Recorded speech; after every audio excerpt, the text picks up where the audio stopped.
Welcome to episode 6 of the Not Network podcast, the show where we are not networking, we're making friends. Today's friend is Lane Barrett. We talk about everything from ice cream cakes to the plight of Native Americans. Hope you enjoy the show. You're listening to Not Network.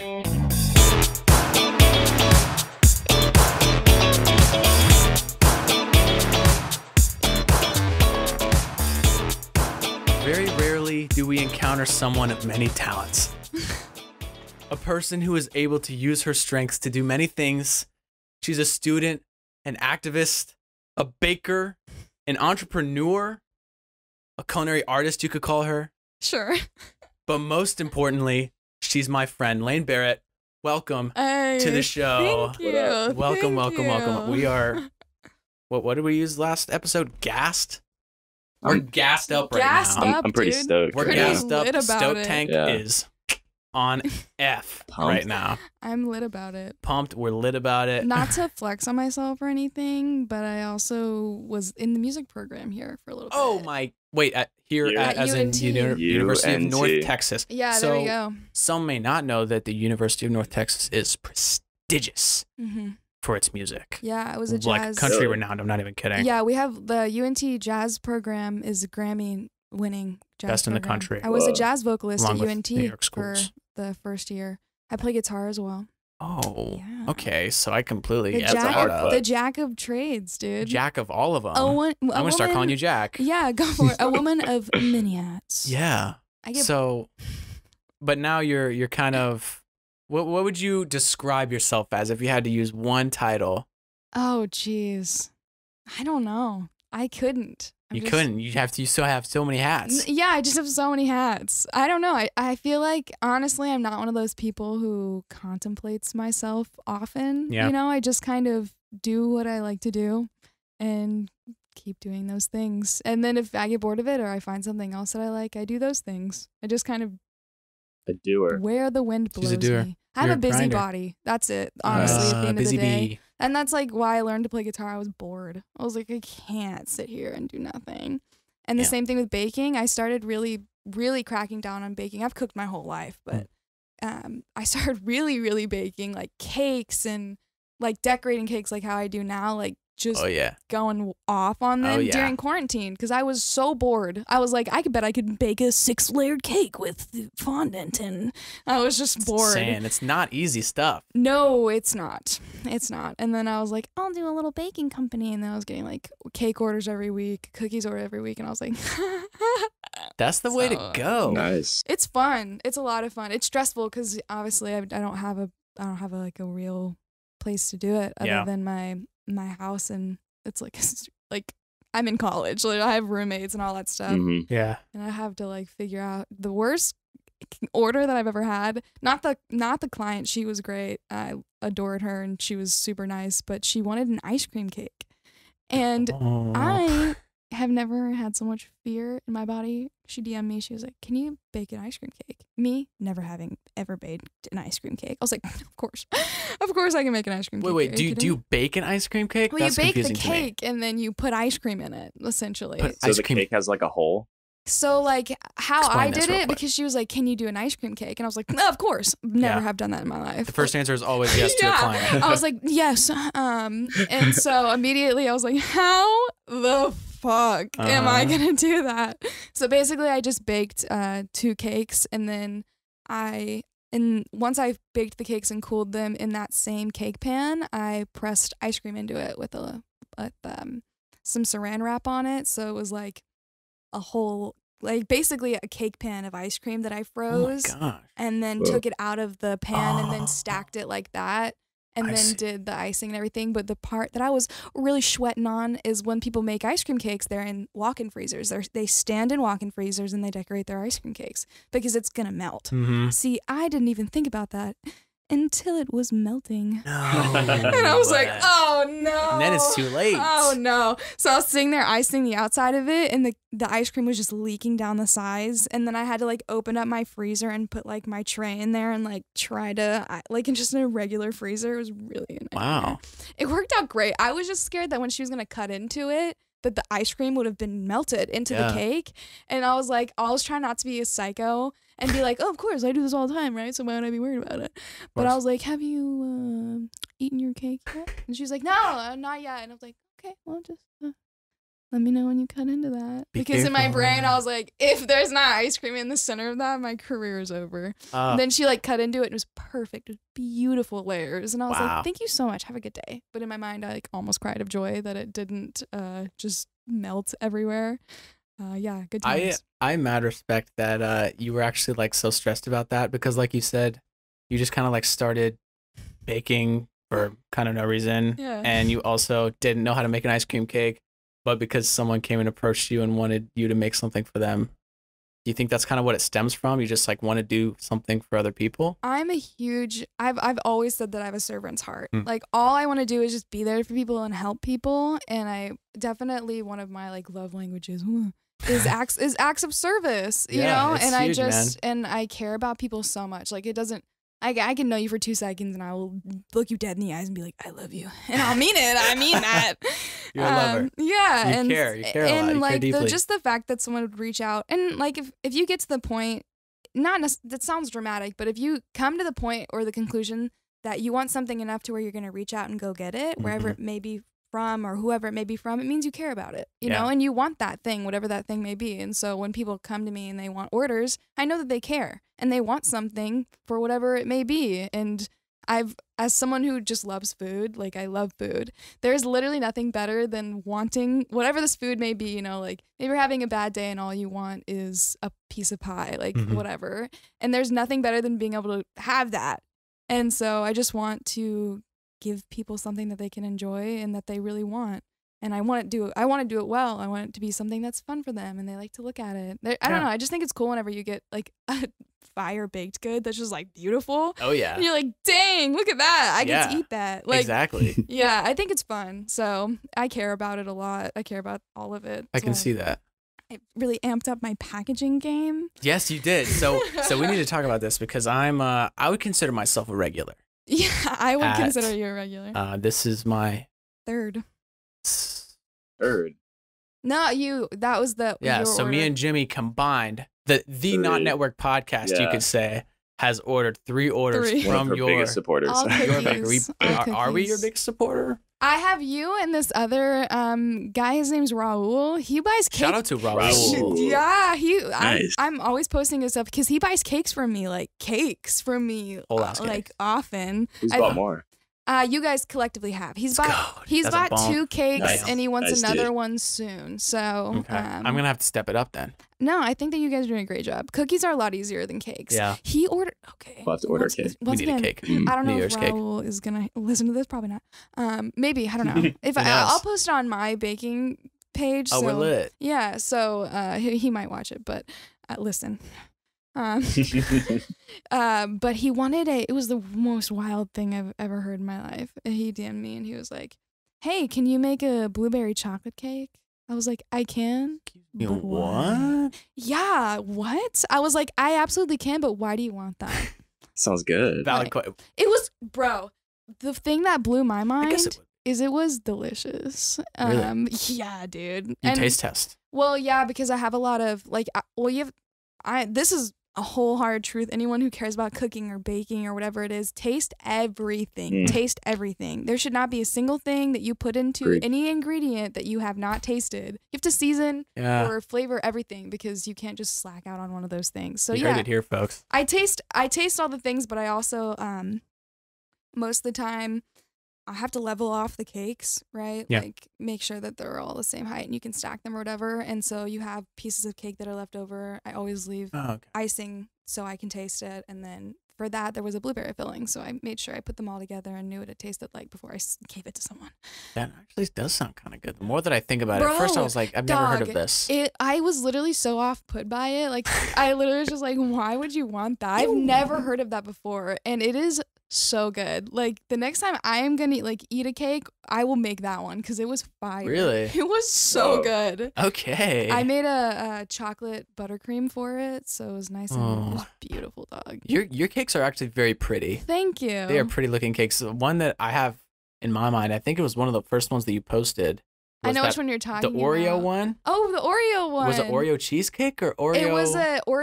It was an Oreo cake. It had a peanut delicious butter. looking. Yeah, peanut butter buttercream on the outside. of Wait, it. what? Say it again. Peanut butter buttercream. Peanut butter buttercream. I know. Every It's time gonna I make me say that, hungry. people are like, "Ooh, one more time." Like, peanut butter buttercream. Yes. Yeah, and yeah, that was a cake. It's really pretty. Thank you. I have one of my favorites was one also one of the beginning ones, but it's a cake. It's called Better Than Sex Cake. And I What does that have in it? caramel. What you do when you take it out, when it's still like piping hot, you poke holes into it, you puncture it, and then you just pour caramel into it, and the cake like soaks it up. It's like tres leches almost, but less of the leches. Yeah, I actually had tres leches for the first time like a couple of months ago, and I was like, the first couple of bites, I was like, Hit or damn, miss. this hoe is moist. And then I got to the bottom and I was like, I'm drinking milk now. It was just a little, it was a bit much for me. Yeah. It was a bit much for me. It was a little too wet. I think that's I really like tres leches cakes. Yeah. I've never baked one because I just know that's not gonna be the best one I've ever had. And I said that to Raul. Raul wanted a tres leches cake, and he was like, "Can you make tres leches?" I was like, "I can." He was like, "First of all, your name's Raul. Second of all, I'm not Mexican, and I just can tell you right now, it's not gonna be the best tres leches you've ever had." And he was like, "Oh, okay." I was like, "I'm just trying to be honest with you right now. Hey. Like, I ain't trying to disappoint. Working your skill set. I was like, "I'm not trying to let you down, Raul. I don't want that for you." I appreciate that about you. Honesty. Yeah, I was like, I'm not gonna play you like that. Honesty is the best policy. Always. Is your goal to have a bakery one day, or are you looking into some other career paths, right? Yeah, I don't know, dude. I would if I keep being as passionate about it as I am right now, for sure. You know, but like I said, I kind of jump around from stuff that I like to do, and I've never gotten tired of the stuff that I'm really passionate about, like singing. Like I still sing at my church, and I do all that stuff weekly. So I play guitar all the time. So I don't know if I'll ever really get tired of baking, but I think it would be fun. When I first started really getting into baking, and not necessarily getting into it, but taking the time to also make sure that they look as good as they taste. Yeah. Because I think that's a transition that people make when they go from making good food to making pretty food. Yeah. That still tastes good. I think that's kind of a jump that people who care about food make. So when I first like transitioned into that, during quarantine, the peak of quarantine, my mom was like, "Go to culinary school, drop out." Damn. And I was like, I love the support. yeah. She was like, "Just drop out. Like, just do it, dude." And I couldn't bring myself to it because I have other things that I might want to do. But having a bakery would be a ton of fun. But also just kind of doing what I'm doing now, but maybe just like amped up a little bit. Yeah, totally. Could Little side also, hustle. Yeah, and I don't mind that. Like, it's my side hustle now. I still have another job. So What is do you mind talking about it or no? I'm a beverage cart girl. Oh. What is that? You don't know what a beverage cart girl is? Oh, bro. Oh, man. I'm a bartender on wheels for golf courses. Oh, bar back. Yeah. We talked about this, Yeah, Lane. And you flaunt your little, you bat your eyelashes and you. The thing is, though, is that I'm fun. I think that's really what it is. Like, I make good money out there because they just like talking to me. I don't really think that's necessarily it. Especially when I started working there, I was not cute. So, and I make the same amount of money now as I did then. It's just fun. I genuinely like it a lot. It's kind of, you gotta, and I tell people this, every girl I know who's like, I want to be a car girl, I'm like, you gotta be able to bark back, dude. Like, that's the thing. And I do it all the time. Like, when I know I'm about to get into a group, because you know who's gonna say some shit to you. You can just see it. It's always the same groups. And so if you go in like hot and heavy and just start making fun of people immediately, they don't know what to do and they'll leave you alone. Like, I'll walk up and I'll be like, "Hey guys, that's quite a shirt you're wearing today. Is that what's happening today?" And just start ripping into people. Oh no, that's what I do. I do it anytime I see a big group like that. I just rip into them, and then they just laugh and they don't know what to do, and then they give me their money. That's the way to go. People pay me to make fun of them, essentially. I love that. Great. Wow. On a good day, because in the summer times I work from 8 to 8. I don't have a break. You do not stop. Wait, that's illegal. The thing is It is, and not to say that they wouldn't allow that to me, but time is money out there because you're at my course, you're the only cart girl. Nice. So if you take an hour break or whatever, then half the course that you originally were serving is now off the course. And so I just don't stop. I work from 8 to 8, and I make about I do get hourly. It's minimum wage, so it's not anything to flex on. But on my best days, I'll usually on an average, I'll usually walk home with about 400 cash. Jimmy's about to become a cart girl. Jimmy is so. That's my average, is about 400 cash. Average. I would say like 350. But on my really good days, I've made about 700 cash. That doesn't include my hourly. I'm working from 8 to 8. I'm to quit the yogurt job. Yeah, yogurt's I'm out. You gotta put a skirt on. I have a ridiculous dress code though. Ridiculous dress code. Like strict or yeah. Oh. I'm not allowed to wear my hair up in a ponytail. If I want to have my hair up, it has to be in a scarf, like one of those little cute little scarves or a scrunchie. I have to have, if I have my ears pierced, I have to have earrings in them. I'm not allowed to wear rings. I have to wear a skirt. I have to wear tennis shoes, obviously. I have to wear makeup. I have to wear either lipstick or lip gloss. Yeah. Wow. I have to have my Is this hair. a country club?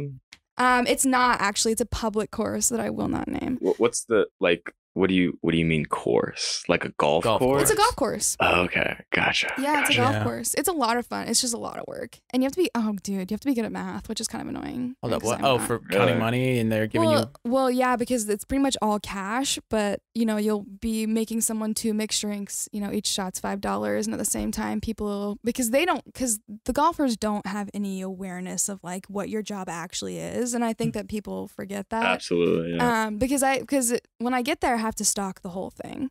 So I'm in charge of stocking my cart, which usually is like 140 beers. I have to count every single one of them. And then, 30 Gatorades, 20 sodas, however many waters, put in the ice, put in the cups, put everything. It takes me about an hour to do that and load the ice up into it, which are like 30-pound bags of ice. I do all that by myself. And then I do it again at the end of the day and throughout the entire day, every time I go back up, restock, I count the entire time. And then once it's over, I count again. And then you have to do all the math and subtract everything in this huge sheet.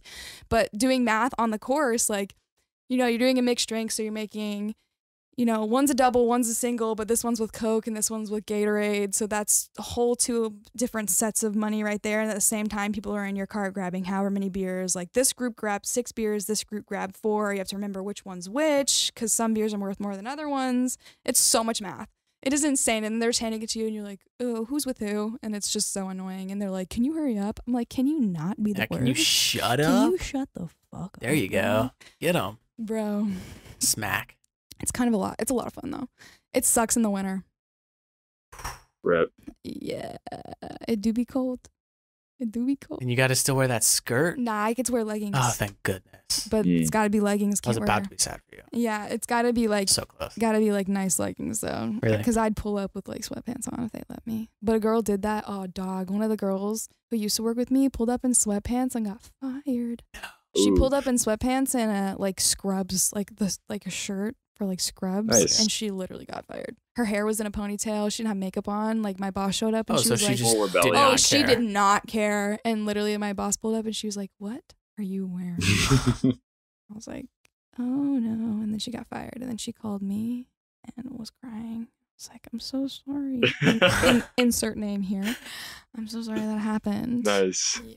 It's a dog eat dog world out there. It is. It's fun. You just have to be obnoxious because the men are obnoxious. So you have to be however cool or funny they think that they are. You have to be like 5 times that so they leave you alone.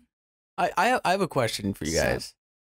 What is it about like rich people in particular? Not saying that all golfers are rich people, but just kind of. I'm thinking about rich people right now, okay? And that's who we're talking about. Gotcha, rich people. Why? I have a theory on this, but I want to hear what you guys have to say about it. Why do rich people always crack jokes? Why are they always thinking that they're so funny, bro? Because it's people who brown nose, right?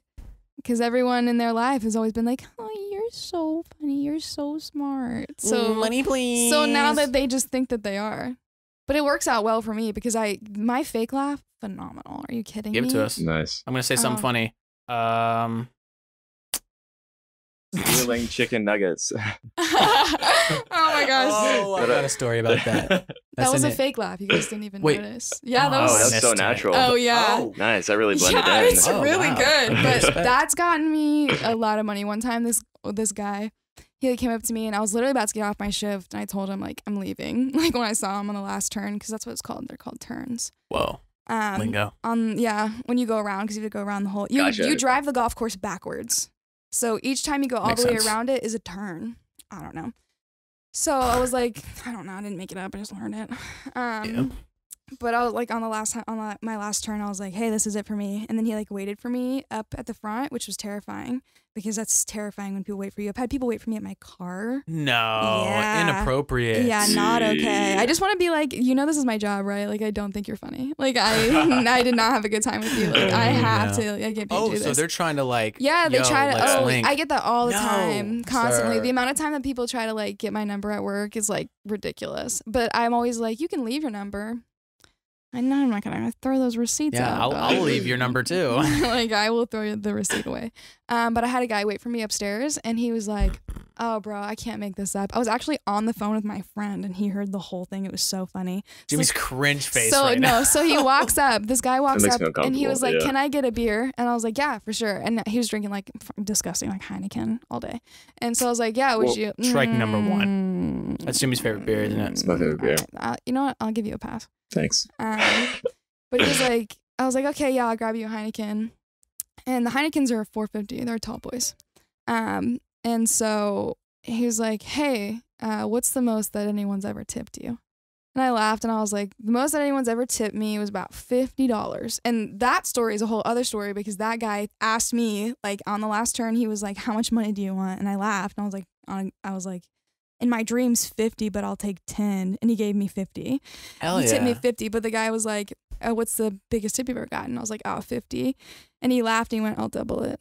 And he gave me $100. So he's trying to be your sugar daddy. Yo, no, for sure. He gave me his card and he was like, call me. I was like, no. He was so drunk. I got him so drunk. I love getting people drunk. It's so much fun. I 'Cause then make they people give you take shots. $100. Well, it's funny too because it's another thing that I do is like people will walk up or I'll walk up to people, whatever it may be, and I'll be like, hey guys, what kind of day are we having? Are we getting drunk? And they'll just laugh and I'll be like, so shots. And they're like, no. And I'm like, come on, like, don't be a bitch. Shots Yes. everywhere, all shots. And they'll be like, Damn. I'm fine. I'm like, okay, you don't know how to play golf if you want to be a pussy about it. And then, of course, they got to do it. They got all their boys there. Lame. They got all their boys there. You What are have they no going to do? chill on the course. Oh, no. That's great. And then I get people drunk, and then they give me money, and they don't remember it. Oh, Cardi B shit. Oh, she said it. She said it. Oh, sorry. I'm not a bad person. I'm not a bad person. Are you It's not? my job. It's my job. She has to do it. It's mandatory. Mm-hmm. But it's funny though, because all my, because never mind. I'm not gonna say that because I don't want to make it sound like a flex. But This I'm is not gonna the say Flex podcast. Yeah, I just This is a rebranded. podcast for you. It's like Yeah. we're flexing. That's all we so do. I don't even want to say it. So I'm the top selling beverage cart girl. Whatever. That's the best. Oh, thank Nice. you. Nice, Bumps. here we go. I hold the Bumps all I around. hold the beverage cart record. I sold $1,600 worth of merchandise in one day. And so Fat tips that day. yeah, that was Oh, my man. 700 day, the most money I've ever made. Ooh. $725 in tips. That was the most Jimmy's money I've like ever made. daydreaming right now. I'm so mad. So But it's mad. funny because whenever I go to work, all my coworkers are like, well, gotta get ready to deal with drunk people all day. Because I get everyone hammered on the course and they know that. And all the others, they're like, oh, looks like we're calling Ubers for people today. I'm like, yeah, I always tell people that on the Do you have course. to do that? I do. I'll call people Ubers That's if I know good. that they're really, if I Yeah. know that I really got them, because it's hard to tell when you don't know someone. Mm. You know what I mean? Like I can only, and I spend like 10 minutes with these people, like Mhm. every turn I see them like 3 times. So I'm getting like 30 minutes of conversation with them. And so I don't know until I get up there and I see them like pouring more back, or I watch them walk a little bit. I'm like, hey buddy, let me get you an Uber. Like, don't drive. And yeah, I mean, You're I looking out just for 'em. make sure that people are okay, dog. You can't come on, you can't get people fucked up and not make sure they're Yeah. getting home safe. That's where that would be messed up. Yeah, that I is- don't play that game. That's where you lose sleep. I don't play that game. No. You ain't getting drunk and driving home on my course. No. At least not when I'm the Bev girl. the Bev girl, is that Yeah, the cart nickname? girl. Bev Cart girl. Bev girl. Beer angel. I get that a few That one's a little times. less endearing. I think it's kind of some funny reason. when I pull up and they're like, the beer angel's here. I'm like, hey, Okay, guys. that was kind of nice. That's fun. Yeah, I like it. So they don't let dudes do it, do they? No, women only. That's a- Wow. Good thing. That makes sense. Yeah. Totally makes Yeah. sense. It's funny. I was talking to a group one time, and I don't even remember how we got in the conversation. They're like, "Don't go to Sherrill Park," and I was like, "What's up with Sherrill Park?" They're like, they got cart boys there. They got beverage cart Cart boys. boys. They got beverage cart boys at Sherrill Bad Park, boys. and I was like, "Oh no!" And they're like, "Yeah, we don't golf there anymore." And I was like, Wow. "Yikes!" I mean, yeah, it's kind of But I unfortunately. understand, but it's like cringe, bro. It's absolutely cringe. You want to drink. But if you want to spend your money on a girl, then spend your money on your girl, man. Yeah, dog. It's not gonna get you anywhere. Say that much. They think that it is. It's really funny. Yeah. Why is that? I don't know. I think that I honestly think it's kind of me not to be like, because my dad told me this thing. Back to Jeff. My dad, Jeff. Yeah, we're gonna talk about Jeff. My dad told me this. Has always told me, people don't remember what you said, but they remember how you made them feel. So my dad's always told me that. And so every encounter I have with anyone, I've just carried with me my whole life. I just want to make people know that they're cared about. And I want to hear what they have to say. I want to know about their day, blah, blah, blah. I just want to make every encounter I have with someone be an impactful one. And I think that I take that into my work. And I think, honestly, and as sad as it sounds, I think that men have a different life with things like that. And in comparison, I just think that a lot of the times, toxic masculinity gets a hold of that community of people, and they don't understand what just having a genuine interaction with someone who genuinely cares. And then for most time, they think, when it is a woman coming at them, I think for the most time they think, oh, well, she's flirting with me, because they haven't had real affection in that way, real intimate conversations like that, because there's this facade that they can't be that way. So when I come up and I'm like, tell me about your day, they're like, oh my God. Hold up. Oh my God. She wants me? Yeah, What? does she want me? I'm I should give her just $100? wanna- What? Yeah. So I think that that's honestly a big part of it, but I don't know. How weird. Real quiet now. I mean, we got deep. Yeah, sorry about that. That No. happens. I do that. I like it. Thanks so much. That's where we like to go. I think I So wrote we that like on to the go. job application. Do people remember what you People made don't them feel remember- like? Yeah, people don't remember what you said, but they remember how you made them Yeah. feel. I wrote that on a job application like 2 days ago at 2 days? 12 a.m. You're Yeah. applying to jobs. Yeah, dude, I need money, dude. I'm so poor. Are you Dude. going back to Tesla soon? Dude, fingers crossed, man. Oh, I Really saw want they to. posted on Indeed. For real? And I'm nearly positive. All right, sweet. I know what I'm doing after this podcast. Let's go. Yeah. How was that stint? Tesla? Yeah. Dude, freelancing hard. I remember because I do like a bunch of little odd jobs. When you started talking about car Beverage cart. Bev cart girl. bev cart. Girl. Bev cart. Bev Beverage girl. cart. When you're talking about Bev girl, I was like, oh, I noticed all those things with my coworkers because I used to work at a pizza place, Mhm. and used to bartend for like a very short amount of time Yeah. because it was not for me. Yeah. I do not have the personality to enamor. Is that the right Yeah, word? I Just would kind of say so. like You have to entertain. coax. Yeah, Like- Definitely. yeah. And that's why that job is so exhausting, because like when you're working from 8 to 8, you literally have to be on the whole time. Yeah. Like you have No, to stroll yeah. up and be Couldn't the do it. life of the party for like 12 hours. And you have to be on your shit too. Oh yeah, and doing math the entire time, Mhm. and then after every turn loading up the cart and restocking and recounting, and then throwing in 30-pound bags of ice. Like it is so exhausting. Has that helped with like baking? I'm just Bringing curious it about back. that. Like with the mathematical I would calculations. say so. Yeah, I think that a good. Well, I have dyslexia and ADHD. School was never my thing. I'm really bad at Mhm. school. And so math was one of those things that was like impossible for my brain to understand. And when I started bev karting, the first thing that my Going back to just saying yes when you don't have the answers. When I got my interview for it, the first thing that my boss said to me was, "Are you good at math?" And I went, "Yes." Amazing. I'm a prodigy. I am. Incredible, actually. The fact that you'd say that. I'm actually studying math in school. No, but I'm terrible at math. I'm god awful at math. Like failed every math class I've almost failed or failed every math class I've ever taken level. I'm bad at math. And she was like, "Are you good at math?" And I was like, "Yes." Nice. And I went home and I was like, "Dad, I'm screwed." And he was like, "It's good for you. It'll be good for you." He's like, "You're going to have to learn." He's like, "And that's a real life situation where you're going to have to get good at math."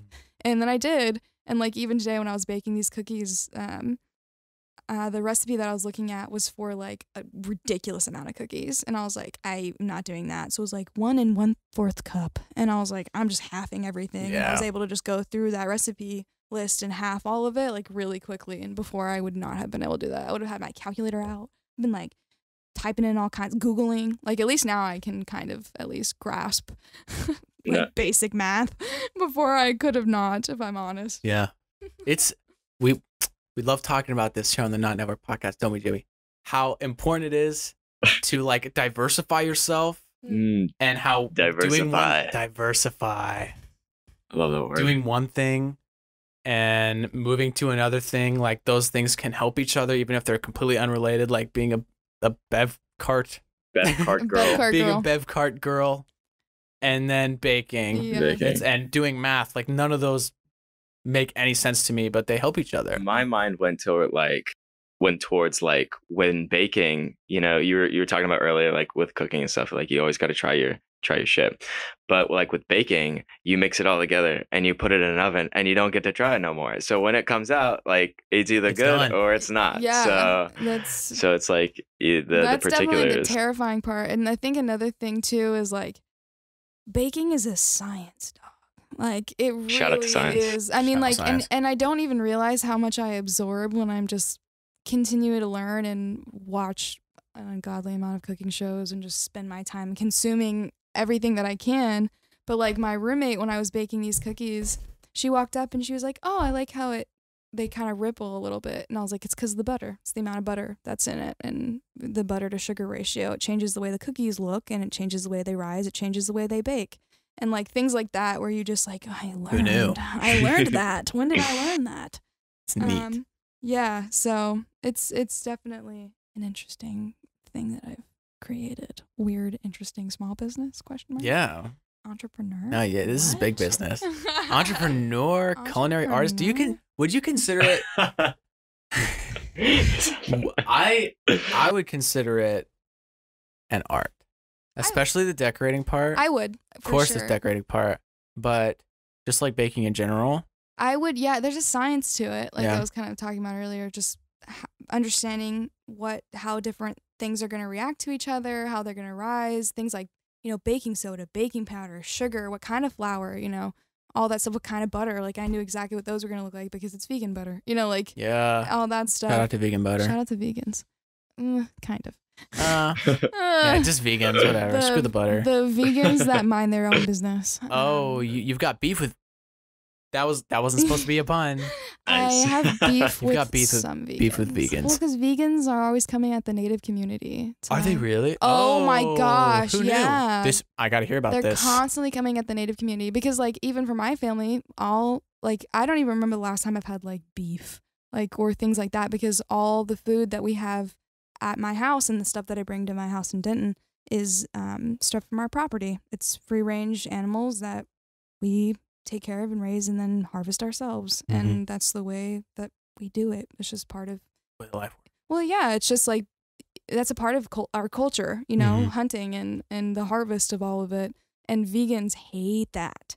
They come for it constantly. They're like, why don't you just stop? Like, it's because it's a part of the culture. Like, It's really that simple, Lane. it's Just part, like just why- don't. yeah, just stop. Why don't you just don't? Like, it's just, and it's so frustrating too. I see a lot of it. Just, you know, the Inuk tribe up north and their relationship and with harvesting things like seal and whale and taking all of that and making it into clothing and stuff like that. Like vegan people freak out over Mhm. it, but it's part of their culture. Especially if you think about what that far up north looks like. there isn't a lot. Yeah, like what else are you gonna do? Yeah, there's not a lot of. They did it for a reason. It's not just for fun. Yeah, I mean, it's the way that they survived, and when you do something for so long and it's your way of surviving, it becomes a way of culture and it becomes a way of people, and it's their way of lives, and a lot of Native communities share that, and vegans hate that. So we're talking about vegans or PETA? Both. I bet PETA would be like all up in that. PETA is like. I fucking hate PETA. I would say PETA is to veganism as like the Westboro Baptist Church is to Christianity. You're gonna have like, to. They're like, you heard of the Westboro Baptist Church? I've never heard They're of like those. the ones that's that's like God hates homosexuals and you're going to hell and Jesus hates you. People say that. Yes. Yeah, they like picket. Yeah. And Really? at, like pride rallies. Dude, they're extreme. They're insane. extreme. Wow. And it's like they say they're Baptists. That's what they call themselves. Air quotes Baptists. What is it? What was that quote? Only a Sith deals in absolutes, like always. So are you? I'm absolutely enlightened. Has the story been broken that Westboro Baptists are actually Sith? Whoa. The whole moment Whoa. there. I think we're onto something here. Anyway, yeah, I saw a sign earlier, and this one, it's not really a good example because I guess it kind of makes sense. But well, no. Do you know much about the I'm probably gonna say it wrong, but the Iditarod, the dog racing up in Alaska? I do know about dog racing. Yes. I don't know specifically. I know Is what that you're a talking native about. thing? It's kind of, yeah, I would say so. I mean, it's kind of an Alaskan thing. Yeah. Which the native population in Alaska is quite hefty. Hefty. It's hefty. So Hefty. I wouldn't say I am not confident enough in my knowledge to say that is truth, but I would assume partially, or at least has origins in it. Maybe. Like lacrosse versus stickball. Well, stickball. You've talked about stickball Like before. baseball? No, stickball. Stickball, bro. It's like lacrosse. But not lacrosse. I have practice on Sunday. Actually. Oh, you actually play? Yeah, I play with the Dallas stickball team. Hold up. What? Are you saying that you're also an athlete that I need to add athlete to your... Yeah, sure. I play for the Dallas stickball team. What don't you do? Math. Yeah. Tell me about the Dallas stickball team. It's fun. It's kind of brutal. Like, Can you explain what stickball is real quick? Yeah, the best that I can. So basically, a lot of tribes, when they had conflicts and stuff, instead of just murdering each other, they would play stickball. A lot of the words for stickball, like the different tribes have different words for stickball, but pretty much all of them translate into little brother of war. So you would take your two. You would take your badass. So you'd take Little your brother of teams. war. Yeah, little brother of war. You'd take your teams, and you would have them play this sport. The thing is with stickball is there aren't rules. So unfortunately, it was like people died. Like you would die playing this game, but it would be your stickball team and a few men from your stickball team versus the entire tribe that could be pillaged by this other tribe or whatever. My goodness. So yeah, it's pretty. That's different now, but but there are no more killing. There still aren't really rules to all of it. So you could just like truck somebody? It's co-ed. Yeah, you could truck people. I've been trucked personally. I've been sat on my ass a few times by whole ass native men. Yeah, so there pretty much aren't really rules other than the fact that just like don't go for cheap shots, obviously, because you're not wearing padding. You're just wearing your normal, like you just like workout clothes. Yeah. Gotcha. Barefoot most of the time. But yeah, you can well, you have two sticks, like they're small though, like the basket on the top of them is probably only like realistically maybe 4 inches. What's the point of the game? So basically each team, you're on a field, and on each side of the field is about I would say like 10-foot pole. Just like pole. straight up? Yeah, one straight up pole. And there's probably about like 3 feet on the top of the pole that's a different color. And you have to take your 2 sticks, and they're like 4 inches in the basket, but the stick can be however long you want, right? Oh, you make your own stick? Long, yeah. The stick can be however long you want it to be. Your stick. Yeah, so you have 2 sticks. It's kind of a hack. Yeah, you have 2 sticks. They just now changed the rule to where it couldn't be like over, I think like 5 feet. I thought there were no. but The the rules are rules, changing. the rules, yeah. So there's things that like come up, but like goalies and stuff, because you can't have goalies, and goalies can have sticks that are just as tall as the post. So you can see people with these 2 sticks that are like 10 feet. Like it's insane. This sounds awesome. But basically, you have these 2 sticks, and the baskets are about 4x4, and maybe not even that, 3x3. And you catch this ball. It's a tiny ball, like probably like maybe a little bit bigger than a ping pong ball. And you catch it with the 2 sticks in the middle of the 2 sticks, and you throw it overhand. But you have to hit that to score. You have to hit that 3 feet of pole. That's like 8 feet in the air. You have to hit that to score something. So you are just throwing and catching to each other. Your team. Can you do like whatever. run with it? Yeah, you can do whatever. Yeah, you can move. Yeah, you can do whatever. Yeah, you can do whatever. You can kill each other. Well, you can like tackle someone and take their sticks. You can take their Yeah, sticks? you can. So you can have your It's a sticks and just start lawless land. beating the absolute living hell out of their sticks until they drop the ball, and then you can just rip their stick out of their hand and just chunk it across the field. You can. This sounds like a blast. So how did you get involved with the Dallas team?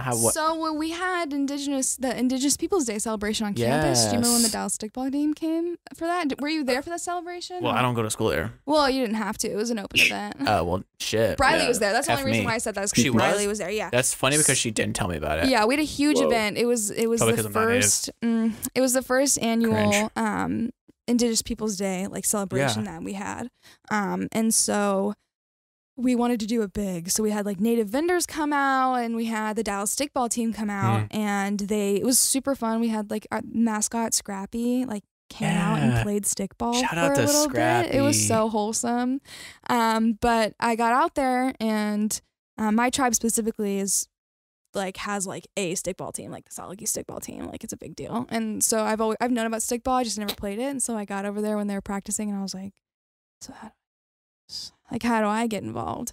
And they were like, just come to practice, we'll figure it out. And so I started playing. Very nice. Yeah, it's fun. It's brutal. And like I said, like they don't care. Like I've been tackled by like 6 foot tall men who were just like, get out of my way. Yeah. Give me that ball. Yeah. Just give me that ball, man. And there's not an age limit. So either. I could like kick a little kid. Yeah, dude. We played this team called Jones Academy, and it was a native school up in Oklahoma. They like drove down to play with us, and there was kids like they're like probably the youngest there was probably like 8, and I was just taking his sticks out of his hands, just like throwing them. I mean, but then No also mercy. on our team we had an elder, and he was like 70. So like we had people playing on the field from 70 to 8. Like Wow. so they're and That it's sounds co-ed. really fun. It's co-ed too. So Will the ball? This just came in my mind. Will the ball ever get like lost in the? no, If the there's grass too is many too tall. people. They're brightly colored. What's the ball made out of? Is it bouncy? Yeah. It's rubber, but it's like a heavy rubber. It's I wouldn't liken it to a hockey puck. Kind of I like gotta get closer. I wouldn't liken it to a hockey puck, but it's like that thicker like rubber. It doesn't similar to like a bounce. racket ball. You ever felt a racket yeah, ball? something like So that. like when you actually like clasp it. clasp it, yeah, that's the word. Firmly grasp it. Firmly grasp it. So it actually like holds on to it. Yeah, because you have It's a got a bit of basket. heft. Because so like in your Heft. little, you got a little tiny basket in the ends of your sticks. Oh. So you got- shit. Oh, so you thought it was- I was thinking like an Sticks. actual You stick didn't and fall. just well, the like sticks are like clamping down on yeah, it. I was well, like, That would be tough. The I was like, man, you It have to still be like sounds super tough. the athletic. basket is like 3x3 though, so they're like Still teeny really small. itty bitty little baskets at the end of your sticks. Like inches. Yeah, like they're little, like the It's body. yeah. So they're like this, probably closer to like a Like a sticky note size. smaller. Smaller than a sticky note? I don't know how else to explain it. It's literally this. Like It's like a Zippo. yeah, I probably about a Zippo. That's About how the big- size of a The Zippo basket lighter. is big as the It's Zippo. literally like the same size as the ball, so it's like a little bit bigger than a ping pong ball, and it's just a little basket. And so you have 2 of them, and you have to catch it with the 2 Man. sticks. Whoa. We just got learnt. Yeah. It's fun. So you mentioned the name, or I guess maybe the term Salagi. Can you Yeah. explain that further? So Salagi is. I'm gonna take this off because it'd be toasty. Go in for here. it. I'm just gonna take it halfway off because I don't want to rip my headphones off. I don't care enough. Totally understand. So Salagi Nation is my tribe. That we're blanketed because the term Cherokee is like a really broad term. If someone's like, I'm Cherokee, and you just be like, what kind? And then their brain's gonna melt because Like, they're probably actually not native. They just say that to be quirky. Yeah, I'm so different. it falls in the branch of the Cherokees because there's the Salagi Nation, there's the Kiowa, and there's the Eastern Band. So I'm Salagi Nation, and then in the Salagi Nation, there's the 7 different clans. So I'm from the Salagi Nation, belonging to the Ani-Sahoni clan. So yeah, that's me. Is there a specific region where that's Yeah, from? we're from the Carolinas, Georgia, kind of like that area. We did unfortunately get a little rocked by the Trail of Tears. We did walk that walk. We had that little march. Long march. So yeah, that was a walk. So we're in Oklahoma now, but we used to not be. That's not where we're from. Yeah, you know, I'm ashamed to say it, but I think I personally like to blame it on someone else for my lack of education on this as a younger child and as an adolescent. But I was like, yeah, I'm just gonna say Indians because that's what I thought everyone was called. Yeah. It was like, yeah, Indians live in Oklahoma because that's where they live. And like, Not wrong. I didn't know why. I didn't know why. I didn't know who or how or what, or when, what. where. You know, all of these things. And there are some people that don't even Still know don't that know. like they exist anymore. Yeah, bro. Like they think they're like Vikings. Like Yeah. that was like those were like they used to exist. Trust and me. like it's like I know. whoa. Yeah. Why is there such a disparity between like Hollywood, if you want to talk about, if you really Hollywood. want to get into all let's of get into it right now. So this is like what I do. So I used to be in music. We talked about that a little bit. I was a jazz vocalist, and I love music, passionate about it. But once I joined the Native American Student Association on campus and then rise to my leadership position there, I realized that I was probably meant for something a little bit bigger. And not to say that music isn't big, but you know, there's like a 1 in 1,000, 1 in a million chance that you're going to be that person that makes a difference with especially at that music, school, you know? for sure. And so it was just kind of one of those things where I was like, I think that I'm better suited somewhere else. So I changed my major to cultural anthropology and started working a little bit more about those questions. Like, why do people think that natives no longer exist? Yeah. And what is it about the society and the world that we live in a society, the society, the society and the world that we've created that makes us think that way. And it really does, it tracks back to Hollywood and the idea of the noble savage and the stoic Indian and all those things that were perpetuated by Hollywood. But at the time, Native people were so oppressed.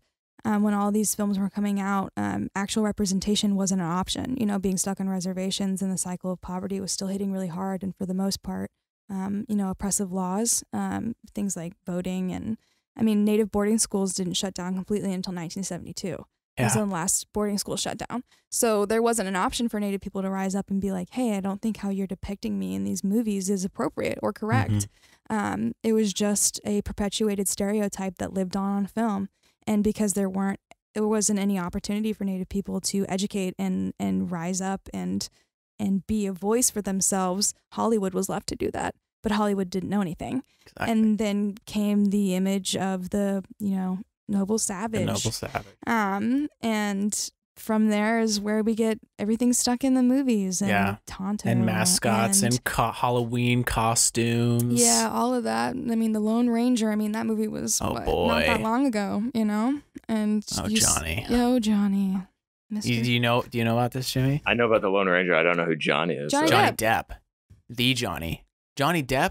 Oh, the new Lone Ranger. Yeah. Totally forgot that was a thing. Yeah, that's good. I try not to. Every day I try to forget that that's a thing. I always remember the black and white.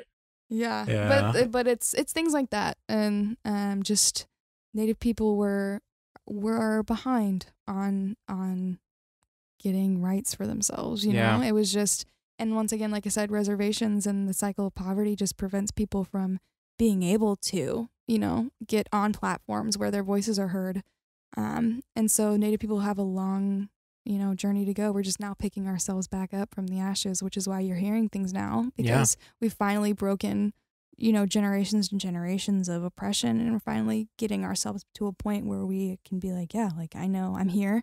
I know I'm sitting at the table and I'm ready to eat, Yeah, for sure. It's the first time that we've really been able to do that. So, don't worry, we'll change all that. Don't worry. Good. I'm making big moves. You are. Yeah. This is I've known you for how long have I known you? 2 years ish. Mm-hmm. And I met you through my girlfriend, who's also a native, who is also in NASA, my student, which was the Native American Student Association. Yeah, you got it. Not the space program. NASA. I read that as space program, and then I was like, what the hell? Space. No. Completely lost my train of thought. Yeah, so that's a couple years ago, but I've learned so much just from like being around her for all these years now. And I knew when I grew up in Arkansas, I didn't know a single. About that. I know. Nice. Okay, it's the natural state. It's beautiful. That's what we've got going for us. All right, it's beautiful there. Shout out to Arkansas. Shout out to Northwest. Okay. Shout out to Northwest be specific. Arkansas, specifically the 45-mile corner, Matthews the rest area. of it. I'll be bold enough to say shout out to the hot springs. Shout out to Hot Springs. We love Hot Springs. That's sick. We love Hot Springs. We love Fayetteville. That's what we love. All right. And anything south of Little Rock is like, let's be vigilant. Yep. What was I talking about? Learning things and big moves. Yes. So my point from saying that was like I never knew anyone that was Native, or if I did, it wasn't known that they were Native. I probably just thought they were Hispanic, to be quite honest with you. Yeah. But another thing that I learned that I wanted to talk about is like there's this like picture that we get in our minds, probably from Hollywood, that of what we think a Native American should look like. Trust me, dude. And so I have a 2-part question for you. Mm-hmm. Does it make your blood boil anymore when someone asks you like, or tells you you don't look Native, or what percentage are you? Yeah, I think that for me, I'm not offended whenever people, I mean, I'm bothered, but it doesn't really make my blood boil whenever someone's like, you don't look Native. Because first of all, I honestly don't get that very much. Oh, really? Yeah, I don't. I think that there is something about the way that I look that people are like, what is that? Yeah, maybe she's right. Yeah. Maybe I do believe you. Something's in there. And I think that that's something, what is that? And I get people ask me more often, what am I? As opposed to like, you don't look Hey, what Native. are you? Yeah, I get that a lot. What a weird question. Especially at the chorus. And it's really irritating for me because most of the time people will just assume what I am. Like I'll have a whole ass white man like walk up to me and start speaking Spanish, and I'm just like, no, I'm literally look at them and I'm like, what? And then I had one, the weirdest one I probably ever had was this dude just walked up to me and he was like, so who's Hispanic, your mom or your dad? I was like, who said that? I was like, I'm not even, what? I had one dude, once again, never talked to him about my background at all. He just kept on calling me tropical, like over and over and over again. He'd be like, oh, you're so tropical. You look so tropical. Oh. And then he'd be like, so you're Polynesian, right? And I was like, what? Dog, the sauce? I'm kidding. The sauce. But so it doesn't really bother me. I think that because of Hollywood and that the picture of what Native people look like, it's so Native people in general always homogenized, right? There's over 570 federally recognized tribes, and to sit here and say all those people look the same is ridiculous. Not even close. Not even kind of. I mean, you look at me and Briley, and like there are things about Briley and I that we kind of similar, like maybe our eye shape and like our cheeks, maybe. But definitely like cheeks. Yeah, like there are things about us that are similar because obviously we're both indigenous, but our tribes and the history of our tribes and where our tribes are from, completely different. And so those tribes are going to look different. So like for me, I remember I went to one of our tribal like council meetings, like we have holidays and get-togethers and stuff. And I showed up and some of the council members were like, you should be, you should be, Miss Salagi and blah, blah, blah, and all this stuff. So for my tribe, I look exactly like everybody, like exactly like them, like borderline. That's what I was saying. Like you should be Miss Salgi because I look like poster child, like my tribe. Yeah. And so it doesn't really bother me because I just know that that's birthed out of ignorance, when people say that to me, which once again, I don't get it a whole lot. But whenever I do, I'm just kind of like, it's because you don't know. You know, you don't know what my tribe looks like. And easily I could just Google it and be like, tell me this person doesn't look just like me. And they're always like, oh my God, that's crazy. Yeah. So no, it doesn't bother me. The blood quantum question bothers me a whole lot because the only time I ever get blood quantum questions is when people are trying to undermine or negate my voice or my opinion on something. Right. So like in a conversation, say about Halloween costumes, if I saw someone out on the street or wearing something that offended me and I walked up and I said, hey, like as an Indigenous person, I'm offended by that. They would go, come on, how Native are you? Oof. You know, that's what they're looking for. They're looking for a reason to say, well, you're not Native enough to have an opinion on it. Or are you Native enough to have an opinion on it? As if that's something that even matters, because blood quantum in and of itself is a myth. And that's not how genetics work. Like, that's just a ridiculous. Yeah. That's just a ridiculous question in the first place. And something I always say to people who ask me that, because I won't even answer the question anymore. I just look at them and I say, you know, the 3 things that the U.S. government wants blood quantum on, right? They just kind of look at you because they know they're about to get ripped into. They just know. I always look at them in the eyes when they ask me that. I say, dogs, horses, and Native people. That's it. That's what the U.S. government wants blood quantum on. And I will not be reduced to that. Yeah. And so I don't answer that question. And so that one boils my blood. Yeah. But that makes sense. Because it's only ever said out of ill will. Like, in my opinion, you're only just trying to reduce something into a box that you could better understand or better, shit on, or negate a voice because you don't like what they're saying, kind of thing.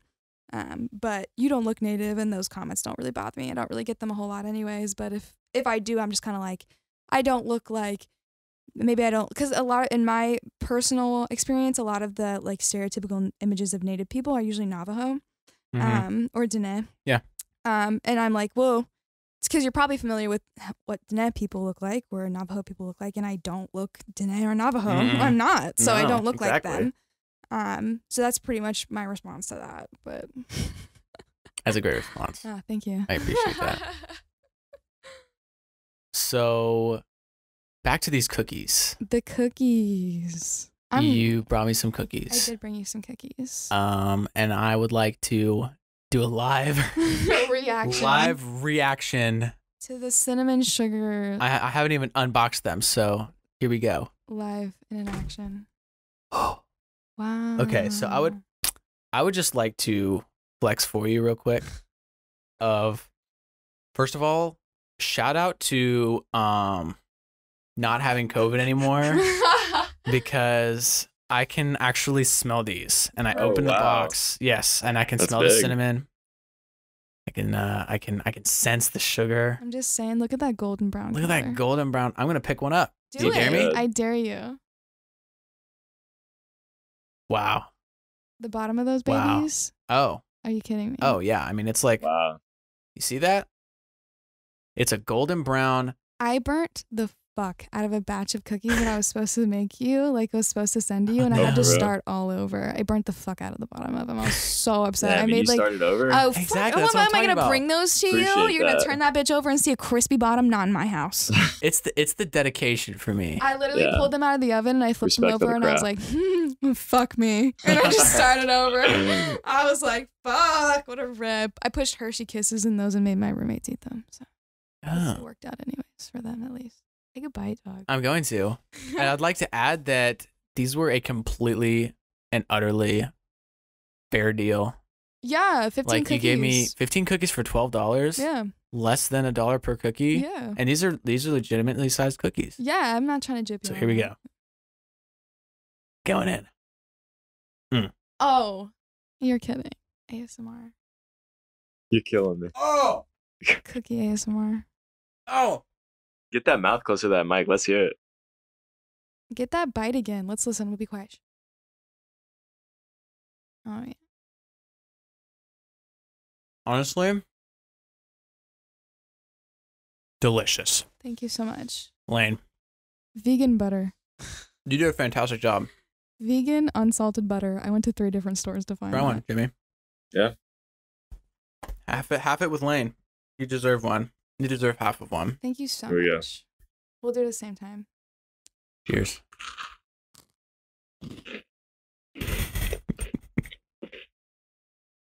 Wow. That's pretty good. Wow. With some milk. Some milk. Dude, I can go for some milk with these. Some milk. Oh. Speaking of milk, this spawned with you, Lane. With you. We Milk- have. Say it. Say it. Let the people hear. They want to know. My argument was, I just think that milk is a sauce. So, before you defend yourself, I would just like to say I fervently disagree, and I think it's stupid, and you're stupid for saying it. No, yeah, I mean, fuck me, beat the shit out of me. I deserve it. Wait, but didn't we ask this on the the first podcast or Yeah, something? but it was just us two, and we didn't. Yeah, we asked me. I love that I've birthed this question. You have, because it's a horrible question. I remembered it. Yeah.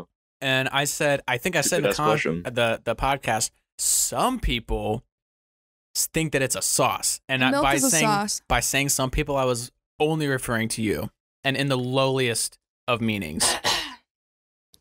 Milk is a sauce. Explain yourself. We need. It just is. I think that you just have to is. think about it in the context of which I brought it up. Cereal, okay, right? Because then my argument is, oh, milk's sauce, and then people are like, Broth. you don't drink a sauce. Okay, I understand that. Broth. But most of the time, for the most part, people don't sit and drink a glass of milk. People will. I'm not saying those people don't exist. Those people who do exist that do that, just know that you're a sociopath. It's me. Why did I like make milk. you vegan cookies then? I'm not a vegan. I just said, hey, I was trying to give. I'm kidding. Is they're just dairy free? There's eggs in them, so they're not vegan. We're about to fight. I'm so sorry. I'm calling PETA. They already have beef with me just for being indigenous and existing. So, in the context of cereal, milk is a sauce. Because then you have to think about, what does a sauce do? It enhances flavors. It brings moisture, right? For the most part, you put sauce on a bunch of things. Milk is doing both of those things in that situation, and automatically your argument of it being a broth is incorrect because, hi, I'm a chef. I cook things. Oh, here we go. No, because a broth specifically pertains to animal meat, okay? So it would have to be cooked with some type of bone or broth, right? That you get from that. Has to be cooked from an animal. That's cool. Dude, From I'm getting Ben Shapiro right now. Broth is from an animal carcass specifically, okay? Or if you went into veggie broth, whatever, that's different. That's a whole different Doesn't playing exist. field. It's like saying But even still, veggie hot dog. vegetables are boiled in that, right? So there is a boiling process that has to going happen on? for something that's a broth. And milk is not a broth, not in a cereal. It's a sauce. Dog and milk is not, dude. You know, I wasn't. I didn't think this, but now I'm converted. Now I've heard your background Dude, and I'm heard your telling you, explanation. it is a sauce. Milk's Because a like I sauce. said, the point of sauce is to bring flavor and to bring hydration or whatever it is. Whatever a sauciness. a moistness. A moistness to one might say moistness. Hold on, wait. So Moist. there you go. So I'd like to apologize because I came in pretty hot. And I came in pretty confident with my, and I called you stupid right to your face. To be quite honest with you. And in your defense, I have had this argument with multiple people because I am She's prepared. Well, the thing is, when it was first brought to my attention, I immediately needed to talk about it with everyone because I just needed to know what people had to say about it. And the more I pondered it, the more I realized that milk is indeed a sauce. And it is a sauce in most situations. What's a situation that isn't like straight drinking out of glass? Yeah, drinking it out of a glass. But that is a really isolated event that people have with that. And even still, most of the time, people will dip their cookies in milk and then it's a sauce again. Yeah. Damn, I didn't even think about that. You convinced me. Thank you. Welcome to Milk is a Sauce Club. Welcome to, we have officially changed the name of the podcast to Milk is a Sauce. Milk is a sauce. So we need to take a screenshot of that and put that on our Rebrand, yeah. Exactly. That could just be what this It's a moment in podcast is history. called. Yeah. This episode could just be called Milk is a Sauce. All right, noted. There it is. Noted. Just a concept. Well, Lane, I want you to have a moment to plug yourself, your activities, what you have going on at the university, because I know you're doing a lot of stuff. Oh, dude. So please. I couldn't even sit here and tell you all the things that I'm doing. My Oh. brain So my Twitter is Lane Barrett Baking. Okay, but at Lane Barrett BAK1. I don't know who the other Lane Barrett out there who has a baking account is, what their thing is, but they took it. So it's Lane Barrett BAK1. All right, that's how you find me. You can get all kinds of stuff. I do custom orders. That's the point of all of it. Whatever you want, I'll make it, and it'll be pretty. Even if she doesn't know how. Even if I don't know how, I will find out Guaranteed. how, and you will have it. I can promise you that. Wow. Oh, dude, I do a plethora of things. Mostly, the main thing that I've been doing since April is quick side story. UNT was built on Wichita and Caddo homelands. Okay. I didn't know that. Yeah, it was. So the homelands that UNT currently resides on are Wichita and Caddo homelands. On top of that, I learned about this mysterious first graduating class from UNT. I think in 1891, 25% of UNT's first graduating class was Muskogee Creek from Indian Territory. Really? Way before Oklahoma. Wow. Way before the state that is Oklahoma even got statehood. Back when it was still called Indian Territory, there was 25% Muskogee Creek in that graduating class. And just in realizing that and finding that, and just making UNT a native-friendly campus, because right now UNT offers no scholarships for their native students. They offer no language programs, no native studies, nothing. So pretty much the only thing that UNT offers for native students is my student org, which is a bit laughable to me considering the fact that it's built on homelands and their first graduating class was Muskogee Creek for the most part. Also being this close to the Red River, right across Indian Territory, Indian country, we have no native recruitment. And there's a reason for that. There's no reason for native kids to be coming over here. And so I just want to make UNT, and for the most part, schools in general, native friendly, because the education system is kind of rooted against native people. You can look at that just in academia. You know, what you learn about native people is nothing. Yeah. And they don't want you to know. Yeah, we got like a quarter of a page on the Trail of Tears. Exactly, And it's quiet and it's silent, and there's a reason for that, and it's because they don't want people to know. They don't want people to talk about it because all of the injustices that happen to Native people are, for the most part, irreversible. And the more education, the more light that is shown on it, the more gruesomeness and the more reality that you face with what the U.S. government is, to be honest. And so they bury a lot of it down.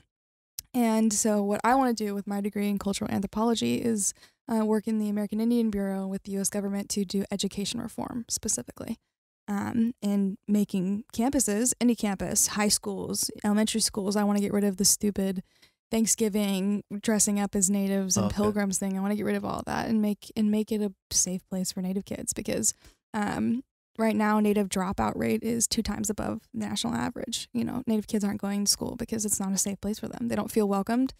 They're not included in the narrative or any dialogue, and they leave because the only thing, that's keeping them in there is this degree that at the end of the day probably isn't going to mean anything because there aren't opportunity for Native people. So that unfortunately goes to UNT too. Supposedly a minority serving institution, UNT is also doing the same thing.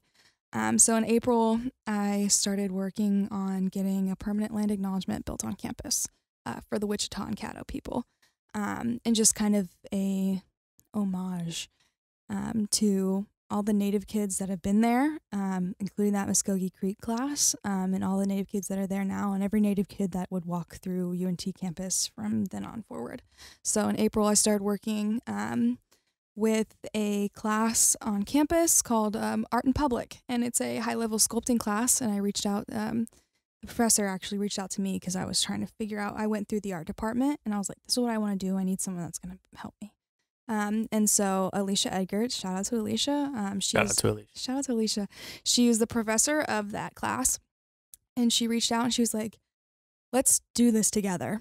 And from April on, I started working and creating her syllabus with her, and teaching her class. And once August started, so I started teaching the sculpting in public class and art in public class. And basically what we've done is we've given these kids this project. You're like, we're building a land acknowledgement on campus, and we want one of you guys to do it.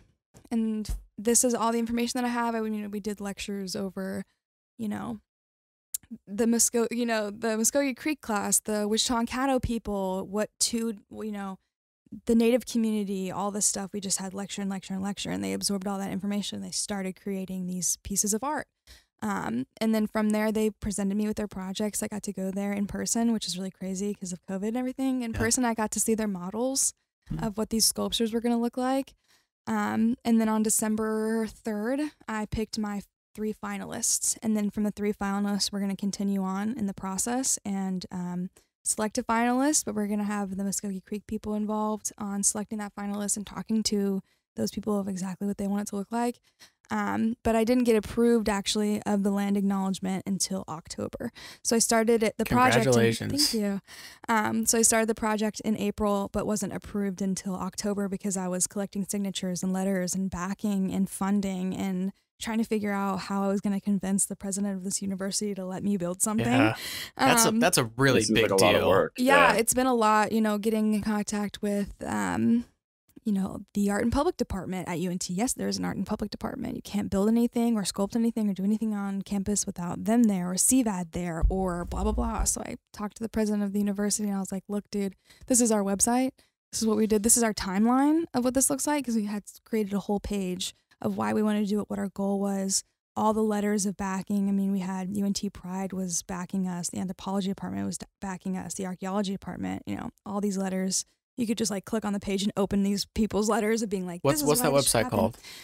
It's just w.untnasa.com. Okay. We'll link it in the show notes too. Yes. Yeah. And then you can go on that page and you can see, because you can ask us questions and you can talk to us on there. And then up on the tab, it just says land.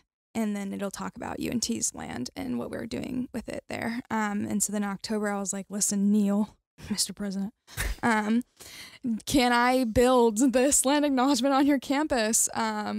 And my idea was to present it to him in a way that would be really palatable. So the idea of it is, and what it is going to be, is a permanent land acknowledgement, but a art installation. So an art installation is basically, it's not permanent. It's every 3 to 5 years we get new artists coming in and building new things on this, concrete platform that we have, as well as the plaque. So we'd have new artists coming in, but we wanted to start it off by being like, look, one of your art students has this opportunity right now, a real life opportunity that they could take with them. So not only is it an opportunity for the Native kids, it's going to bring up your Native recruitment, not only that, but it's also giving your other students opportunities. So we want to work together in this and learn from each other and make something for campus. And he was like, yes, absolutely. And I was just sitting shaking like a leaf. And I was like, you said what, sir? And he was like, yeah, let's do it. And he was like, I want you to be on they're building a new multicultural center. He was like, I want you to be in the design committee for the new multicultural center. And I laughed and I went, I already am. God, Mr. President. Yeah, I was like, I actually already am, sir. So then he was like, perfect. Well, we're just going to change your role in that to be specifically building the land acknowledgement and talking about what it's going to look like when you start breaking ground for everything and site preparation and all that. So on December 3rd, we went down to the last 3 finalists. So we're going to keep continuing on in that project. It should be at least getting started in fall. Sick. Fall 2021. Yeah, that's what I be doing. So you're doing big things. Big things. Yeah. As well as baking once again. Yes. You want cakes or cookies. A woman of many, many hats. Yeah. Lane, thank you so much. Will you hit us off with explain that tweet, please? Oh, Sure. no, I'm terrified. We got a Is it few. a tweet It's of a mine? segment. Yeah, We it's our little have, segment. We've got a couple tweets. Scared. We stole it from Sean Evans and Hot Ones. I'm from Instagram. gonna do one from you, one from me. Okay. Yeah. All right, because we got 4. Oh, Okay. yeah. Oh, jeez. So you tweeted this at 4:47 p.m. January 25th, 2019. You got 4 likes. I'm Says terrified. Jeff Barrett is the all caps dad. Oh, Told you yeah. we were gonna talk about Jeff. I would just like to say, and when I say this, I'm not even kidding. All of my friends, everyone in my life calls my dad the universal dad. He's everybody's dad. Jeff Barrett is everyone's dad. You thought you knew your dad? No, your dad's actually Jeff Barrett. Oh. And the reason why I say this is because my dad is an absolute lad. Okay, he's just a amazing man. I've never seen him shut a door on someone. I've never seen him turn his cheek on anyone. My dad's an extending hand always. I've had 3 different people come into my life who were just going through extremely hard times and didn't have anywhere to be. And I looked at my dad and I was like, dude, you know, whoever this person is are going through it. And my dad was like, tell them to get their stuff and be here. And I've had 3 different people come into my life and live at my house with my family. Whoa. My dad giving them, you know, garage door openers, you know, what do you need? What can I do? How can I help you? And he's like that for anybody. He doesn't even know these kids. Like 2 of the people that lived with us, had never met until they had moved in, because he's just like that. He is the universal dad, and he would sit and give advice and love anyone that walked into the house. He just is that way. I adore him. So I stand by that tweet. He is the dad. We need more likes on this tweet ASAP. And it's just he's amazing. I'll say it to him, blue in the face. We love Jeff. Shout out to Jeff. Shout out to dude. Jeff. And he's been so supportive of everything. And he's so proud of me and just everything that my friends do. He's a great... So my current boyfriend... That sounds bad. My boyfriend, Marco, I've actually known him and my entire friend group for 8 years. So we've been inseparable for 8 years. And so when Marco came over, I'm not even kidding you guys, this story's so funny, I love it. So when Marco came over and asked my dad, permission to date me, whatever. He didn't need to do that, but he knew that my dad's kind of old school. So he was like, we'll do it. Respect. Yeah.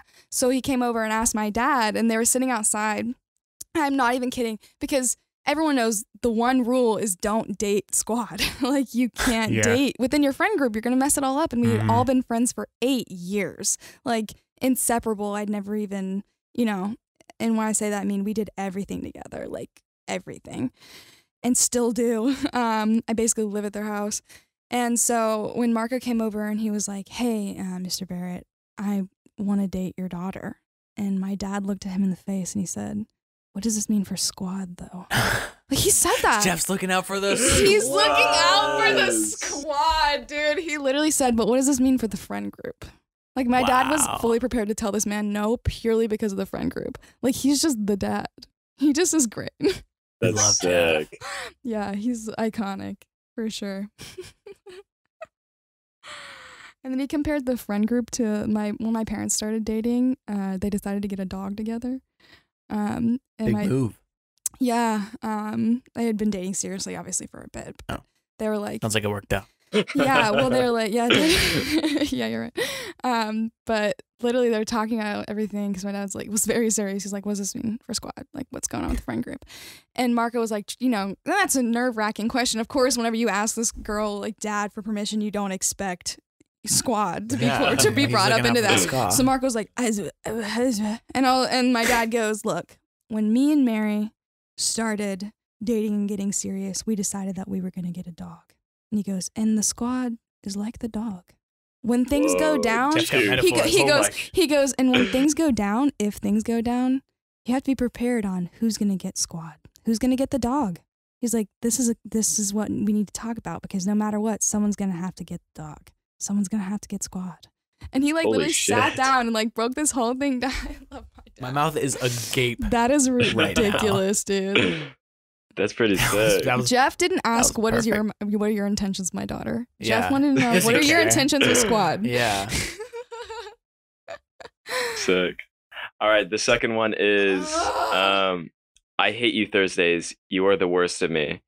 8:17 a.m. April 4th, 2019. 2 likes. Do you remember that tweet? 8 in the morning? I hate you Thursdays. Thursday? You are the worst of me? Yes.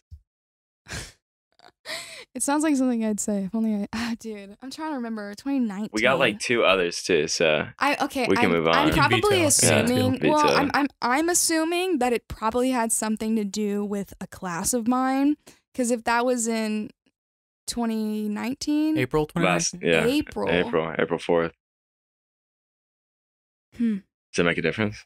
I'm trying to remember what my schedule used to be. It has to be about school. There's no doubt in my mind that it's about school. It's had to have been a class. Hit her with another one. Yeah. We gotta go. All right, here we go. True Jackson, VP, and Keck Palmer are very important.